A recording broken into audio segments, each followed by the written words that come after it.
এনেকৈ বাৰু যাওঁ বুলিয়ে গুচি যাব পাৰেনে? অসমখনক ইমান ভালপোৱা শিল্পীজনে বাৰু সুদূৰ ছিংগাপুৰতহে অন্তিম শয়নত পৰিব লাগেনে? জুবিন গাৰ্গৰ মৃত্যুৰ অভিশপ্ত খবৰটো পোৱাৰ লগে লগে যেন অসমত কান্দোনৰ ৰোল উঠিল। স্তব্ধ হৈ পৰিল সকলো। কি উজনি কি নামনি সকলো যেন আজি অচল। শদিয়াৰ পৰা ধুবুৰীলৈ শোকৰ বন্যা বৈছে। গুৱাহাটী মহানগৰীত খোজে খোজে জুবিন গাৰ্গৰ শ্ৰদ্ধাঞ্জলি অনুষ্ঠান। আজি জুবিনৰ গানত মুখৰিত সমগ্ৰ অসম।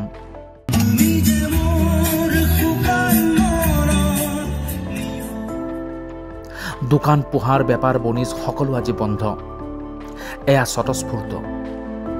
কোনো দল সংগঠনৰ হেঁচাত আজি অসমবাসীয়ে বন্ধ পালন কৰা নাই। এয়া মৰমৰ শিল্পী জুবিনৰ প্ৰতি থকা আৱেগ, মৰম আৰু ভালপোৱাৰ চিন। পেট্ৰল পাম্প আৰু ঔষধৰ বিপণীৰ বাহিৰে সকলো আজি বন্ধ। স্কুল, কলেজ, শ্বপিং মল, সৰু ডাঙৰ সকলো ব্যৱসায়িক প্ৰতিষ্ঠানত ওলমি আছে তলা। উল্লেখযোগ্য যে আজি মাজনিশা গুৱাহাটী আহি পাব প্ৰাণৰ শিল্পীগৰাকীৰ নশ্বৰ দেহ। দেওবাৰে পুৱা এঘণ্টাৰ বাবে ৰখা হ'ব কাহিলীপাৰাস্থিত নিজ বাসগৃহত। কেৱল পৰিয়ালৰ লোকেহে শ্ৰদ্ধাঞ্জলি জনাব পাৰিব কাহিলীপাৰাৰ বাসগৃহত। তাৰ পিছত পুৱা ৬-৭ বজাত জুবিনৰ নশ্বৰ দেহ লৈ যোৱা হ'ব সৰুসজাই ষ্টেডিয়ামত। অসমবাসী তথা অনুৰাগীয়ে শ্ৰদ্ধাঞ্জলি জনাব পাৰিব সৰুসজাই ষ্টেডিয়ামত।